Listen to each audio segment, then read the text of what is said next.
Dr. Ayana Howard once said, women have a unique power of being able to look at the world's problem and discover solutions that transform lives and make the world a better place. Hello, everyone, and welcome to Nerdy Optometrist, a podcast channel for all things optometry. This is your host, Ukti Vora. Today, I'm happy to share for the first time ever on this podcast channel, we do not have one but two amazing women leaders who are going to be part of this podcast episode. Our first guest is Ms. Kristan Gross. She is an expert in elevating cause and related initiatives on a global and regional scale. As the Global Executive Director for the Vision Impact Institute, she leads a global team of experts to curate and commission evidence-based research to drive awareness about the impact of uncorrected vision and advocate for healthy vision as a global priority. She's an expert storyteller and has seen firsthand how strategic messaging, cause advocacy, and powerful storytelling can change the world, one life at a time. It's a pleasure to have you on this special episode of two guests. So thank you, Kristan, for joining in and a warm welcome. Thank you so much. I'm excited to be here. Wonderful. Our second guest is Andrea Kirsten-Coleman. She is a global communications professional with expertise working in organizations that are improving health and the lives of women and girls. She is a global communications and awareness manager for the Vision Impact Institute, where she is responsible for telling the story and creating awareness of the work of the organization. She joined the team of Vision Impact Institute in 2017. Andrea brings significant global communications expertise to the role. Her experience working with teams in sub-Saharan Africa, Europe, Asia, and Latin America, along with the upbringing in South Africa, allows her to bring a global perspective and cultural appreciation to work. It's a pleasure to have you on this episode, and a warm welcome, Andrea. Thank you. Happy to be here. Wonderful. Just to mention, they both are award-winning leaders, and we'll go directly to their work. But before I get into it, I do know that you both are not from an eye care background, like majority of my guests are. So it is really interesting to know, how did you bump into the vision care eye care segment? Kristan, I'm going to go that with you first. Okay, awesome. Thank you. I guess my work began in 2007 as the leader of communications for Essilor of America. I'd been in multiple other industries prior to coming to eye care. And at that point, someone told me that eye care will really get into your blood. I really wasn't sure what that meant at the time, because I was just doing my job. And as a communications expert, those elements are transferable. So I didn't really understand. Right. But as I moved to the Vision Impact Institute in 2015 and truly understood the why vision care matters, it completely answered that question for me. So 14 years later, I'm still here. I wake up each day motivated to change the way the world sees. That's awesome. And I'm so happy that, you are working in a very unique role of, working towards the impact of vision care and uncorrected vision. So a warm welcome to the gang, as all my listeners are into the vision care zone. So thank you. So Andrea, tell us your story. How did you join or how did vision eye care come into your life? So I came to the Vision Impact Institute in 2017, and I'd not worked in the vision space before. I came from a communications background and worked in for-profit and some nonprofit organizations. And my nonprofit experience really has been focused in the public health space. So I spent some time working on a cervical cancer program in 5 countries in sub-Saharan Africa. And then I also worked here locally for an organization that was focused on prevention of non-communicable diseases. And what I learned in both of these roles that I had not really known before I came into them was that any type of health issue does not exist on its own. So vision health does not exist on its own. The impacts go far beyond that issue, and then the solutions can be found in many ways beyond the issue. So an organization like ours working on the impact of poor vision really makes a lot of sense to me because of the wide context and the wide influence that we have in coming up with solutions to the issue. Talking about Vision Impact Institute, as you rightly mentioned, you all are working at one of the most important segment of healthcare or eye care is focusing on the uncorrected vision. So, Kristen, if you could share about, how did it start and what's its vision? Yeah, definitely. The Vision Impact Institute, if I shorten it, I'll say VII, was the brainchild of two brilliant people. One was my friend Kate, who was a communications expert at Essilor, and Hubert Sagnier, who was at the time the CEO of Essilor International. Today, he's chairman of Essilor and vice chairman of Essilor Luxottica. They recognized, and I think we all recognized, that there was no organization inside or outside the industry that was truly focusing on the impact of uncorrected vision and really giving vision its rightful place in the dialogues around socioeconomic and healthcare provision. So in 2013, Essilor, through its Social Impact Fund, which is a grant-making fund that monetizes programs to end poor vision, they created the Vision Impact Institute, and today, even still, it's funded by this organization. In late 2014, the organization moved from France to Dallas, where we continue to do our work in Dallas, Texas, on a global scale, and we are a registered 501c3 nonprofit organization. Wonderful. You asked about our mission, and you kind of mentioned it earlier, that our mission is to raise awareness about the importance of vision correction and protection in order to make good vision a global priority. That is not a small task. We have a small team, but it is not a small job. And I believe that our global team has made tremendous strides to elevate this conversation and advocate for changes that really do make correction and protection possible. Kudos to you and the entire team, because as you rightly mentioned, it is definitely not a small feat. It is Thank you. huge, the kind of impact it has in everyone's daily life, which sometimes, even though we are aware about it, could be, overlooked because you are into it all the time. That's And right. as you rightly mentioned, how the founders of VII focused or realized that, we are not giving it the importance which it should get. So talking about its main areas of focus, Kristen, just to continue where you left, what are the areas of VII's focus? Oh, happy to tell you those. So we really, I think the most important thing to say is we believe that good vision is a human right. So we focus on several key areas that affect global populations the most. Our work is grounded in evidence of the impact of uncorrected refractive errors. So we are a curator of data on top of being storytellers. We focus on main areas like children's education, worker productivity, safe mobility or road safety, independence of the elderly. And honestly, we know that the key barriers to vision correction are awareness, acceptance, access, and affordability. It's funny because most people would believe that affordability or access are the main barriers for global populations. Right. But because today eyeglasses are available at every price point and access is being created at such a rapid pace for everything, including online, we know that the lack of awareness is the problem. Like I have or my child has poor vision, and acceptance of the solution that eyeglasses could fix that problem. These are the two main areas that we still have to overcome. And this is really why our mission is so critical. Absolutely. I actually loved how you laid down, all the different important aspects of how uncorrected vision can impact one's life, whether it's a child, whether it is, for mobility, whether it's for elders, everyone.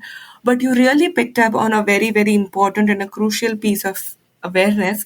Where came another mission, which is their part of your organization, is creating awareness around the stigma of wearing glasses. That's right. As you rightly mentioned, it's not always affordability or access. People are able to get glasses through various initiatives, but are they really using it or not? So talking about, which I felt was very, very close to me when I actually saw it, was the stigma around glasses. And Andrea, if you could share a little more insights about how were you able to discover this gap and what are we trying to do around it through VII? Sure. So we were able to discover the gap through in multiple ways. In some of our conversations with teachers and governments, parents, children, workers, this topic has bubbled to the top in many of those instances. We've been working in India, for example, for several years on the road safety issue. And their drivers told us that they feared not being hired if they were wearing glasses. So they, as an employee, they were looked upon as being a defective employee wearing the glasses. Whereas, if they're, who's to know they're just on the road not being able to see that doesn't make them, that doesn't really make them safe at all. Absolutely.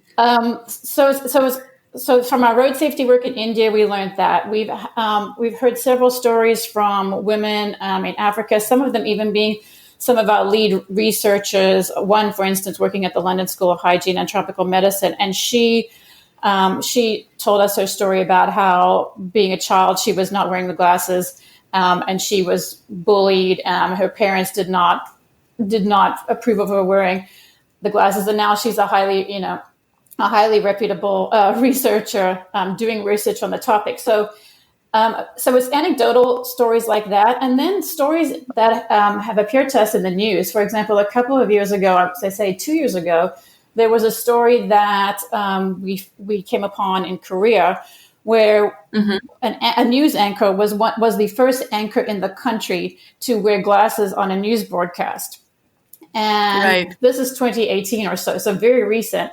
And she was exposed to a lot of criticism. There's obviously people who supported her, but it was an issue nonetheless. So this is from a very developed country. So the stigmas, especially for women, run the gamut wherever they are in the world. Right, absolutely. I also do know that talking about India, because that's where my background is, there are women who would actually feel, oh, if I wear glasses, to a fact that, I might not be able to get married because I have glasses. And I'm like, how that... It's how true. are those two things related? Like, you are a person wearing glasses is not something which is where you're defective or it'll impact. But That's exactly right. I have come across so many stories even back in my practice. But as I mentioned, I never realized that, hey, it's the stigma that is there in the society, and we should be working towards creating awareness that it is okay to wear glasses to begin with, and you should wear glasses because without that you are defective, not with it. That's right. It's the solution and not the problem. Exactly. One other thing that I would throw in here too, Dia, is that, in the United States, we have so many cultures that in schools today, we see children who are coming to school and wearing their grandmother's glasses because the mom and dad know maybe that they need glasses, but they don't know that glasses are different for everyone's eyes. Or there are children who are not allowed to wear glasses because their parents still believe that eye exercises would take care of the problem. And that's in our public schools, even in the United States. So as Andrea said, this is a problem that's global. It's not necessarily regional, although the specific type of stigma may be very different in each region. Right. But the underlying stigma is still present, and whether Absolutely. And it's across the globe. And I definitely feel that it is fantastic how you have, as an organization picked up and are working towards it. As you had mentioned, you all are working on research and evidence-based, practice on how you actually go ahead and approach the problem. If you could share some stats around, what came around when you started these initiatives. Well, I think in order to tackle the issue of stigmas, you really have to look at how big is the vision impairment problem, and how does vision impairment affect people's lives on a daily basis. So, for example, from an education standpoint, 80% of what a child learns is visual. So a child who is not being allowed to wear a pair of glasses is missing out. From a worker productivity standpoint, the global loss of productivity associated with vision impairment is estimated at $244 billion in US dollars. So again, a worker who is not allowed to wear glasses, how is that impacting? You have to think, how is that impacting companies? From a road safety standpoint, 1.35 million road safety accidents happen on the road. How many of those people and how many of those accidents could have been prevented, and whose mother could have returned home because someone else was wearing a pair of glasses and could see what was happening right in front of them? From a gender equity standpoint, 55% of the people in the world who with vision impairment are women. So these are, obviously women that are running organizations, running homes, teaching children. How are all those people's lives impacted because that one woman cannot see? So it's sort of a ripple effect. These are giant numbers, but the ripple effect of one person not being able to see because of a barrier that we have a solution for is pretty powerful. Right, absolutely. I thank you for sharing those stats, and those numbers are definitely scary and huge. But as you mentioned, it could be, one life at a time, as you rightly mentioned in your introduction. But yes, I definitely feel that these are the places of awareness and education which we might have underlooked. So talking about, now you have the stats, this is the area of focus that you want to make an impact. What have been your major hurdles? I would like to take this question for both of you individually to understand what, according to you, were the major hurdles in tackling or breaking these stigmas, focusing on maybe various cultures or various experiences that you had. Kristan, if you could start, what according to you were your major hurdles? I think more than anything, it's about awareness. Awareness is absolutely key. The more we're able to educate others about the provision of correction and the benefits that ensue, the sooner we can really break down those stigmas in all areas. I think education, awareness, and advocacy, though, take a lot of time. And so when you look at hurdles, sometimes hurdles are about the relationship building. It's about, continuing to talk to the same people. If we're looking at changing government policy and things like that, we have new government that comes in all of our countries, maybe every 2 years, and then you start over again with these awareness building and educating and all of that. I think in some ways, it's about consistency of message and the time that has to be really developed, and then keeping everyone on board. So like having all of the key actors who are advocating for change agreeing to the same message and agreeing to continue the discussion, even if it takes lots of time. Right, absolutely. I can totally understand with the government changing how hard it would be for you to restart where you might have thought, "Oh, we have made so much progress, let's just keep going." But it's like, oh, not really. Let's That's right. Do over. Wonderful. Thank you for sharing that. Andrea, from your end, what has been major hurdles in breaking these stigmas in various cultures? I think one thing we have to look at, and this is not easy, is looking at the social background of any culture that we are working in. In many places, women are less likely to consider their own health needs. So they will advocate for anyone else in their family to get treatment or treatment on an issue before they will take that on themselves. In many countries, men are the head of the households, and they are really, then they're the ones making the decision about how the household resources are used. Right. Something, a campaign to reach the men, to tell them why this is a important thing for your wife or your daughters in this household to have access to. I think that's important too. So, as I said in the beginning, we're talking about the issue of a certain health. The issue of vision health may not be just a vision health issue.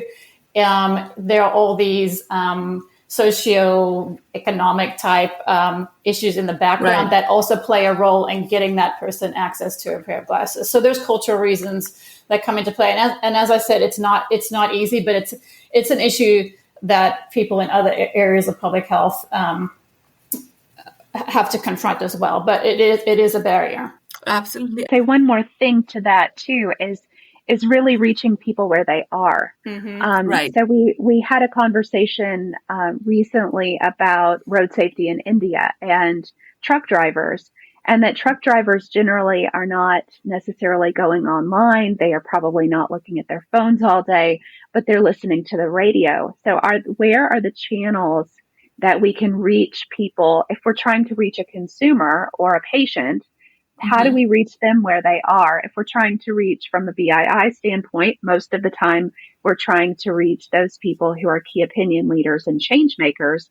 Are we reaching them where they want to be reached? And I think that's a critical need as well, is really understanding the audience and how do we reach them in a way that will be most effective. Right, absolutely. I love both the points that you've made. One, of course, reaching to the audience or your customers or your patients where they are, and reaching out your message which is most relatable to them. And Andrea, what you mentioned regarding women, I really liked that you might need to start educating the men because as you mentioned, understanding the cultural differences in, across the globe, men could probably have an additional impact of what we're trying to achieve here in vision care or healthcare overall. So I think those are a couple of very important and interesting facts that you shared. Thank you for sharing it. Now talking about my audience, which is mainly optometrists or eye care providers, according to you, how do you think they need to contribute towards these efforts? So I'll take that question. First of all, the optometrist is the frontline advocate for healthy vision, hands down. And I think that there's a huge opportunity, but with opportunity comes responsibility, that your patient who's sitting in front of you wants to be educated, wants to understand why they need eyeglasses or why these will be beneficial. And I think sometimes, there's a focus on the health aspect of it, which absolutely is incredibly necessary. But maybe if an optometrist is also willing to share personal experiences or those of other patients who've been successful as a result of correcting their vision, it adds a different layer to this, and it's a more human layer. It will help us to continue to break down barriers. What I'd love to see is that the eye doctors around the world continue raising their voices outside their practices, whether it's in their own families, like you've said, Ukti, or their neighborhoods, their schools, their governments for the benefits of good vision, and helping to lead the charge to elevate that priority of vision care around the world, because we need you. We have 4 people on our team. We need you. Absolutely. No, I really liked how you mentioned, humanizing the message by sharing actual stories. That's the way how you can reach out to the mass. That's right. That's so right. Andrea, do you want to add anything here? I think I would tag on to that. I say, realize as an eye care professional that you are a role model as a person. To tag on to what Kristan was saying, if you're a female eye care professional, you have a different platform than a male eye care professional does. And you could be a role model to that little girl coming in or the mom of the girl coming in to assure her that this is the best solution for herself or for her child. Or if you are the parent, you are a parent using that personal experience to again, share why this is a necessary solution. So I think using your personal story, being not only a role model as an eye care professional, but a role model as a woman or as a parent can go a long way. Absolutely. I love that too. Thank you so much for sharing that, because as you rightly mentioned, we are like the frontline workers and we are actually in contact with the direct consumer or the patient, and we can make direct impact. So educating at that level, at the ground level, would be really, really important. And a message to all optometrists: make sure you educate and promote and make wearing glasses, as essential it is, even cool, because that's where I feel the stigma could be away if everyone starts feeling wearing glasses is a cool thing to do and it's not a defect, I think it will definitely be a lot more easier for people to adapt it. Absolutely. All right. Now we did talk a lot about, your journey, about the work done at VII, the stigma. Now I'm going to take both of you to my fun segment, which I call Rapid Fire, where I'll be asking Uh-oh. fun questions to both of you. And, there's just one rule. The minute I ask the question, whatever is the first answer that comes to your mind, just that's what you need to share. So, Okay. are you ready for it? Yes. Maybe. I think. I'll go. All right, Kristen. So, my first question, if you were not in the eye care space or a healthcare space, which other profession do you feel you would be in?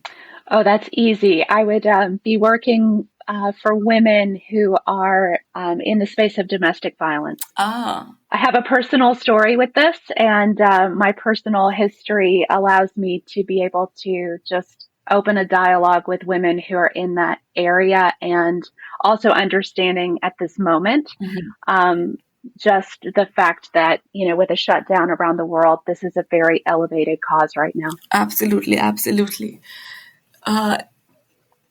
Taking to a little fun side, which is your favorite destination? I would have to say Coco Plum Island in Belize, and that's very specific, but that's it.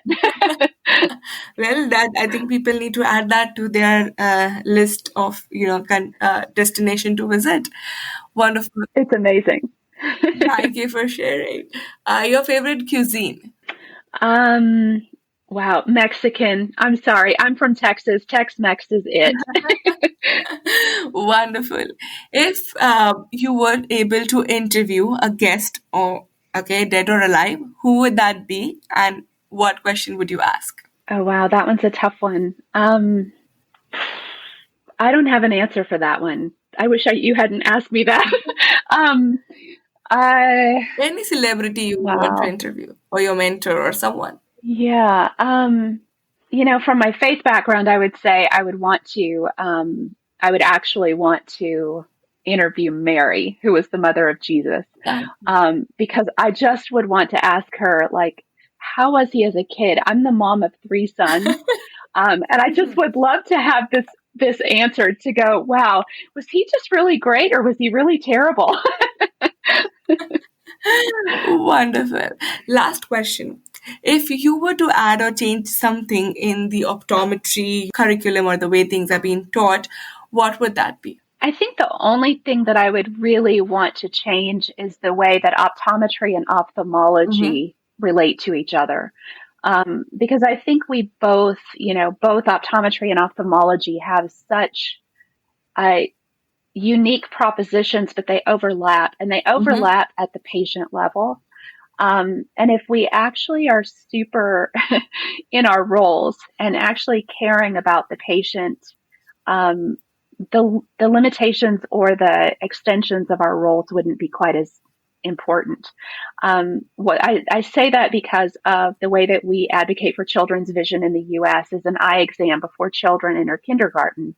And we get a lot of pushback from one side or the other on this advocacy, which I think if we just all stood together, we would have a bigger, stronger voice.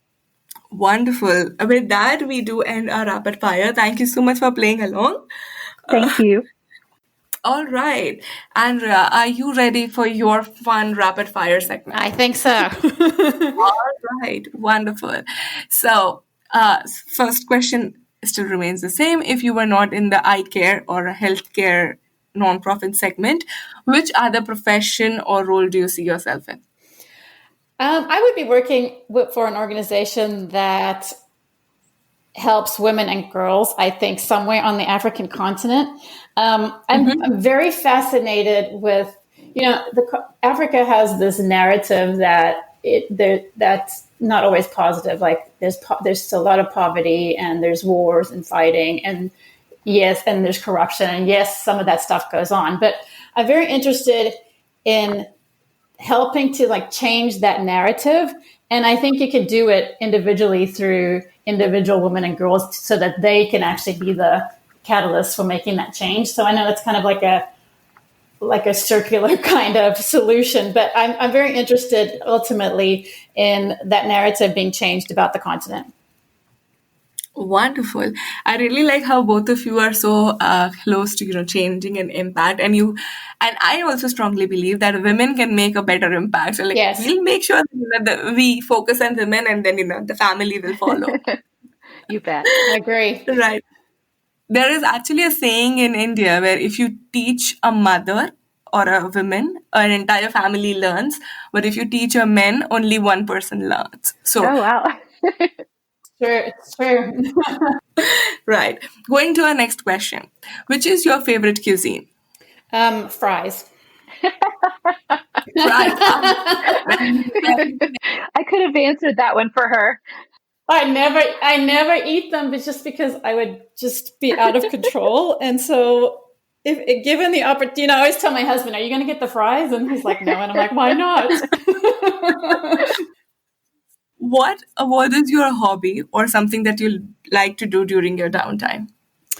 I'm pretty active. I like to run. If I had mountains here, I would climb them. I like to hike. I've done Kilimanjaro. I've done Machu Picchu. So I like to be I like to be outside and free. That's wonderful. All right. If we were to write an autobiography about your journey, what would you like to title it? Oh, that's hard. Maybe something like she believed she could, so she did. Something like that. I actually liked it. Again, my last question, if we were to add or change anything in the eye care optometry curriculum, what would you do? I'm not that familiar with the curriculum, but if there is not some type of education, regarding the outside world beyond optometry. So, back to the these are some of the barriers you might come up against socioeconomically. I think that would provide a well-rounded education to people, because a person does not exist in a vacuum and they're dealing with all these other things. So I think if that could be added to the curriculum, if it is not, then that would be a benefit. Yes, absolutely. Perfect. Thank you so much for sharing and playing this quick rapid fire with me. I hope it was fun for both of you. And before I let you go, I would like to take one last question for you. What is your takeaway message? Let me start with Kristan. Kristan, what's your takeaway message for my listeners? It's funny. We've kind of talked around it the whole time that we've been on the podcast today, but one of my all-time things that I would love to say to every person on the planet is that eyeglasses do not tell the world you're defective. Eyeglasses tell the world you're your most effective self. And that would be it. Loved it. Loved it. Awesome. Andrea, your takeaway message for my listeners. I mean, it's something similar to Kristen's, but I think that being able to see really can help you achieve your potential, or if it's your child's potential, it can really elevate a person to achieve what they're destined to achieve. So true. Thank you so much, both of you, for getting on this podcast and being a guest. I do know that you've been really busy with all your initiatives and the work you're doing, but I really appreciate you coming on this podcast and sharing your journey and talking about few of the most important topics in vision and eye care that you all are working on. Thank you so much for all your efforts, all the hard work, and creating this awareness throughout the globe. I really appreciate your time and sharing your insights. Thank you so much for having us. It's been so much fun. It's a pleasure. Thank you. Thank you.